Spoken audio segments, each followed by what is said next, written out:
आज की मालूमात उन अफराद के लिए है जो चाहते हैं कि बाल सिर्फ लंबे ही न नजर आएं, बल्कि रेशमी, मुलायम, एक हल्की सी चमक लिए हुए और छूने पर निहायत नर्म महसूस हो।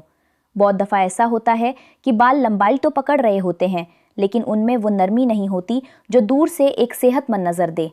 ऊपर से स्कैल्प कभी चिपचिपा लगता है, कभी जड़ें भारी महसूस होती हैं, तो कभी बालों के सिरे खुश्क और बेजान हो जाते हैं और इंसान समझता है कि शायद बालों की नशोनुमा रुक गई है। असल में हर दफ़ा मसला ये नहीं होता कि बाल बढ़ ही नहीं रहे। कई दफ़ा मुश्किल ये होती है कि जड़ों को वो साफ, मुतवाज़िन और पुरसुकून माहौल नहीं मिल रहा होता जहाँ से बाल अच्छी तरह निकल सकें, और बालों की लंबाई को वो हल्का सा नर्म सहारा नहीं मिल रहा होता जो उन्हें टूटने, उलझने और बेजान दिखने से बचाए। गर्मियों में ये चीज़ और ज़्यादा महसूस होती है। स्कैल्प पर पसीना, धूल और चिपचिपाहट जल्दी जमा होने लगती है, जिससे जड़ें मुर्दा सी महसूस होती हैं। लंबाई अपनी जगह होती है, लेकिन देखने में लगता है कि बालों का बढ़ना रुक गया है। ऊपर से कंघी करते वक्त उलझन, खुश्की और फिज अलग परेशान करते हैं। इसीलिए आज जो 2 नुस्खे मैं आपके साथ साझा कर रही हूँ, उनका मरकज ये है कि स्कैल्प हल्का महसूस करे, बाल ज़्यादा संवरने के काबिल लगें और जो नशोनुमा पहले से आपके बालों की फितरत में मौजूद है उसे एक बेहतर माहौल मिले। यहाँ मैं किसी लंबी तिब्बी तफसील में नहीं जाऊंगी, क्योंकि उसकी ज़रूरत भी नहीं है। सीधी सी बात ये समझ लीजिए कि जब स्कैल्प पर इजाफी बोझ जमा हो जाता है और बालों की बाहरी सतह खुश्क महसूस होने लगती है, तो बालों का बढ़ना सुस्त नजर आता है। जब जड़ें ताजगी महसूस करती हैं और लंबाई मुलायम रहती है, तो बाल फितरी तौर पर बेहतर नजर आते हैं। और एक बात याद रखिए, उन्वान में चाहे लोग कितने ही बड़े अल्फाज इस्तेमाल करें, लेकिन हकीकी नतायज तभी अच्छे लगते हैं जब नुस्खा आपके मिजाज के मुताबिक हो और आप उसे सही तरीके से इस्तेमाल करें। कोई भी चीज़ जादू की छड़ी नहीं होती, लेकिन जब सादा चीज़ें सही मिलाप के साथ इस्तेमाल होती हैं तो बालों में नरमी, चमक और सलीका इतना बेहतर हो सकता है कि नशोनुमा पहले से तेज महसूस होने लगती है। आज मैं आपको सिर्फ 2 जरिया दूंगी। दोनों चावल और लौंग के गिर्द ही रहेंगे, लेकिन तरीका पेशावर और गर्मियों के लिहाज से आसान होगा। अज्जा भी कम होंगे और बात भी सीधी होगी। सबसे पहले ये समझ लीजिए कि चावल का पानी बहुत पुराने ज़माने से बालों के लिए इस्तेमाल किया जाता रहा है। इसका मकसद ये होता है कि बाल थोड़े मुलायम और सुलझे हुए महसूस हों। दूसरी तरफ लौंग को स्कैल्प की ताजगी और जड़ों की देखभाल के लिए इस्तेमाल किया जाता है, लेकिन यहाँ ज़रूरत से ज़्यादा इस्तेमाल बिल्कुल नहीं करना। किसी भी तेज़ चीज़ को हर रोज़ या बहुत गाढ़ीपन के साथ इस्तेमाल करना जलन पैदा कर सकता है। इसीलिए आज के दोनों नुस्खों में एतदाल सबसे अहम है। न बहुत भारी चीज़, न बहुत ज़्यादा अज्जा और ना ही कोई गैर ज़रूरी लंबी रेसिपी। पहला नुस्खा है चावल और लौंग का हल्का स्कैल्प टॉनिक। इसके लिए आपको बस थोड़े से चावल और 5 से 6 लौंग लेनी है। चावलों को अच्छी तरह धो लीजिए, फिर 1 गिलास से थोड़ा ज़्यादा पानी में ये चावल और लौंग हल्का सा पका लीजिए, या फिर थोड़े वक्त के लिए भिगोकर भी इस्तेमाल कर सकती हैं। लेकिन गर्मियों में मैं आपको ताज़ा और सादा तरीका ही तजवीज़ करूँगी। जब पानी हल्का सा धुंधला और असरदार महसूस होने लगे तो उसे ठंडा होने दें और छान लें। बस इतना ही, इसमें और कुछ शामिल करने की ज़रूरत नहीं। इसे पेचीदा नहीं बनाना है। आपको एक हल्का सा अर्क मिल जाएगा जो ना बहुत भारी होगा, ना स्कैल्प को दबाएगा। इसे इस्तेमाल करने का तरीका भी निहायत सादा है। सर धोने के बाद जब स्कैल्प साफ हो तो इस अर्क को जड़ों और थोड़ी सी लंबाई पर डाल दीजिए। ज़्यादा रगड़ना नहीं है, ना ही बहुत ज़्यादा मालिश करनी है। बस उंगलियों की मदद से हल्का सा फैला दीजिए। इसे 15 से 20 मिनट छोड़ दें और फिर सादे पानी से हल्का सा खंगाल लें। कुछ लोग इसे आखिरी रिंस की तरह भी इस्तेमाल करते हैं, लेकिन हसास स्कैल्प वालों के लिए 15 मिनट वाला तरीका ही बेहतर है। इस नुस्खे का मकसद ये है कि स्कैल्प को ताजगी मिले और बालों को एक हल्का सा नरम सहारा मिले। जब बाल धुलने के बाद खुश्क हो जाते हैं तो उनका गिरना और उलझना ज़्यादा महसूस होता है। जब कंघी करते वक्त बाल आसानी से सुलझेंगे तो टूटना कम होगा, और जब बाल कम टूटेंगे तो आपको उनकी नशोनुमा ज़्यादा नज़र आएगी। इस पहले नुस्खे की सबसे अच्छी बात यह है कि ये गर्मियों में भारी महसूस नहीं होता। बहुत से लोग तेल वाली चीज़ों से गर्मियों में उकता जाते हैं, क्योंकि स्कैल्प पहले ही गर्म और चिपचिपा महसूस हो रहा होता है। ऐसे में ये हल्का अर्क एक बेहतरीन ज़रिया बन जाता है। लेकिन यहाँ एक अक्लमंदी का उसूल याद रखिए, इसे हमेशा ताज़ा बनाकर इस्तेमाल करें। अगर बच जाए तो फ्रिज में रखकर बहुत लंबा ज़ख़ीरा न करें। गर्मियों के मौसम में ताज़ा चीज़ का नतीजा ज़्यादा साफ़ और महफूज रहता है। दूसरी बात, अगर आपका स्कैल्प बहुत जल्दी रद्द अमल देता है तो पहले एक छोटा सा पैच टेस्ट ज़रूर कर लीजिए।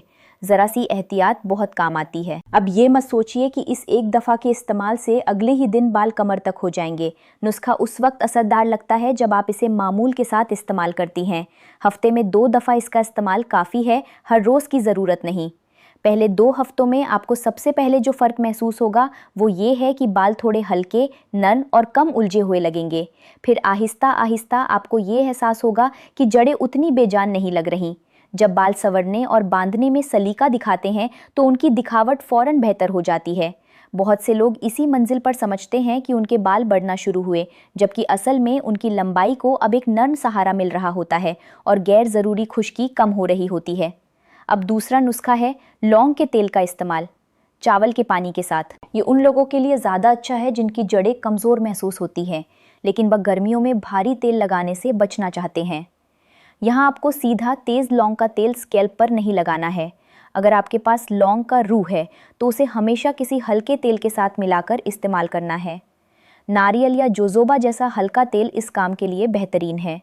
आपको बस इतना करना है कि थोड़े से तेल में लौंग के तेल के चंद कतरे मिलाइए, बहुत ही कम। इसे ताकतवर बनाने के चक्कर में बहुत तेज़ मत कीजिए। अगर आपके पास तैयार तेल नहीं है तो आप साबित लौंग को हल्के गर्म तेल में डालकर भी एक हल्का वर्जन बना सकती हैं, लेकिन फिर भी इस्तेमाल बहुत कम मकदार में ही करना है। तरीका ये है कि इस घुले हुए तेल को सिर्फ जड़ों के मखसूस हिस्सों पर हल्का सा लगाइए। पूरे सर को तेल से भिगो देना मकसद नहीं है। उंगलियों से 5 मिनट से भी कम हल्की मालिश कीजिए, बस इतना कि स्कैल्प पर फैल जाए। इसे ज़्यादा देर छोड़ने की भी ज़रूरत नहीं है, 1 या 2 घंटे काफ़ी होते हैं। उसके बाद बाल धो लीजिए और आखिर में सादे चावलों का पानी इस्तेमाल कर लीजिए। इससे क्या होता है, जड़ों को एक हल्की सी तहरीक मिलती है और बालों की लंबाई को धोने के बाद एक मुलायमियत मिल जाती है। यानी एक नुस्खा जड़ों के लिए और दूसरा बालों की चमक के लिए। इसी तवाजुन की वजह से बाल ज़्यादा निखरे हुए लगते हैं। यहाँ सबसे ज़रूरी बात यह है कि लौंग के साथ ज़्यादा होशियारी नहीं दिखानी। लोग समझते हैं कि ज़्यादा तेज़ मतलब ज़्यादा नतीजा। अक्सर वही गलती होती है। तेज़ चीज़ अगर स्कैल्प को रास ना आए तो जलन या बेचैनी भी दे सकती है। इसीलिए हल्का और महदूद इस्तेमाल ही अक्लमंदी है। हफ्ते में 1 दफ़ा ये दूसरा तरीका काफ़ी है। अगर सब कुछ ठीक रहे तो कभी कभी 2 दफ़ा भी किया जा सकता है, लेकिन मेरी सीधी बात यह है कि शुरुआत हमेशा कम से करें। धीमा और साफ सुथरा मामूल ज़्यादा देर पा होता है। अब मैं आपको बहुत सादे तरीके से बताती हूँ कि इन दोनों में फ़र्क क्या है और चुनाव कैसे करना है। अगर आपको लगता है कि आपके बाल धोने के बाद खुश्क हो जाते हैं, कंघी में उलझते हैं और आपको एक हल्का, ताज़ा और गर्मियों के मुताबिक रास्ता चाहिए, तो पहला नुस्खा चावल लौंग अर्क आपके लिए बेहतर शुरुआत है। अगर आपका ज़्यादा ध्यान जड़ों पर है और आपको लगता है कि स्कैल्प बेजान सा हो रहा है, तो दूसरा तरीका लौंग का तेल ज़्यादा मुनासिब हो सकता है। लेकिन दोनों को एक ही दिन इस्तेमाल करके बोझ मत डालिए। बेहतर तरीका ये है कि हफ्ते में 1 दिन तेल वाला नुस्खा और दूसरे दिन अर्क वाला नुस्खा। इससे स्कैल्प को भी सांस लेने की जगह मिलती है और आपको समझ आता है कि कौन सी चीज़ आप पर बेहतर काम कर रही है। अब यहाँ एक बहुत अहम बात आती है, हर इंसान का जिस्म, स्कैल्प और बाल मुख्तलिफ होते हैं। इसीलिए जो नुस्खा किसी एक पर बहुत अच्छा चले, जरूरी नहीं कि दूसरे पर भी वैसा ही असर दिखाए। आप इन 2 रास्तों को आजमा कर देखिए, फिर जो आपकी तबीयत और स्कैल्प के मुताबिक हो बस उसी को जारी रखिए। अगर आपको लगे कि इनमें से सिर्फ एक चीज आप पर अच्छा नतीजा दे रही है तो उसी को अपना लीजिए। हर चीज हर किसी के लिए नहीं होती। समझदार लोग वही मामूल रखते हैं जो उनके लिए आसान और असरदार हो। बहुत से लोग यहाँ गलती ये करते हैं कि एक दिन एक नुस्खा इस्तेमाल किया, दूसरे दिन कुछ और फिर कहते हैं कि कुछ समझ ही नहीं आया। इस तरीके से स्कैल्प उलझ जाता है। बालों को भी एक साफ सुथरे मामूल की जरूरत होती है, इसलिए कम अज्जा और साफ रोटेशन बहुत अच्छा नतीजा देते हैं। जब मामूल सीधा होता है तो आपको फर्क भी साफ दिखाई देता है, वरना कभी खुश्की किसी और चीज से होती है तो कभी जलन किसी और वजह से, और इंसान नुस्खे को दोष देने लगता है। अब उस सादी वजह की तरफ आते हैं जहाँ लोग अक्सर परेशान होते हैं कि बाल रेशमी और मुलायम क्यों नहीं लग रहे।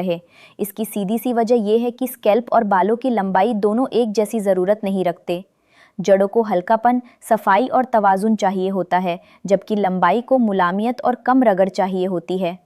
जब आप हर चीज़ जड़ों और लंबाई पर एक ही शिद्दत से लगा देते हैं तो या तो स्कैल्प भारी हो जाता है या लंबाई सख्त हो जाती है।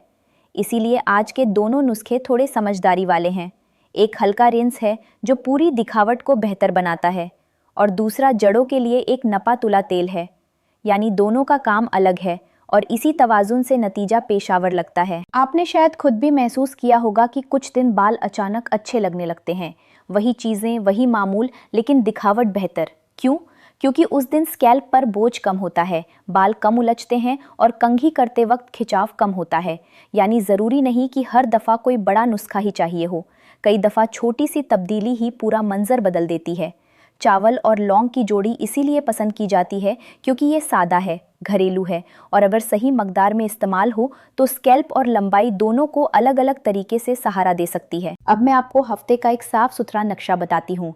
फ़र्ज़ करें आप हफ्ते में 2 दफ़ा सर धोती हैं। पहले वॉश के दिन दूसरा तरीका इस्तेमाल कीजिए, यानी हल्का तेल जड़ों पर लगाकर 1-2 घंटे बाद धो लें। दूसरे वॉश के दिन पहला तरीका इस्तेमाल कीजिए, यानी चावल लौंग का अर्क। इस तरह आपको दोनों का असर अलग अलग समझ आएगा।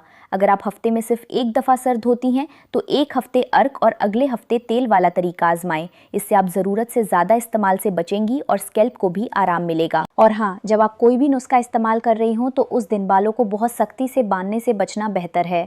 सख्त खिंचाव पहले ही जड़ों को तनाव देता है। इसी तरह तौलिए से बालों को ज़ोर ज़ोर से रगड़ने से भी बचें। बालों को सख्ती से मत मसलें, बल्कि नरमी से पानी खुश करें। ये छोटी छोटी चीज़ें होती हैं जो बालों की रेशमी चमक को बना या बिगाड़ देती हैं। कई लोग नुस्खा तो सही इस्तेमाल करते हैं, लेकिन बालों के साथ सुलूक सख्त रखते हैं, फिर कहते हैं कि मुलायमियत नहीं आई। नरमी सिर्फ लगाने से नहीं, बालों का ख्याल रखने से भी आती है। अगर आपको बालों के उड़ने का मसला ज़्यादा है तो एक और सादा उसूल याद रखिए। नुस्खा लगाकर या धोने के बाद बार बार बालों में हाथ मत फेरिए। हर दफ़ा छूने से बालों की सतह मुतासिर होती है। बालों को जमने दीजिए। कंघी भी तब इस्तेमाल कीजिए जब वो सुलझने की हालत में हो। जब धोने के बाद बाल पहले ही नर्म महसूस होते हैं तब कंघी का नतीजा भी बेहतर आता है।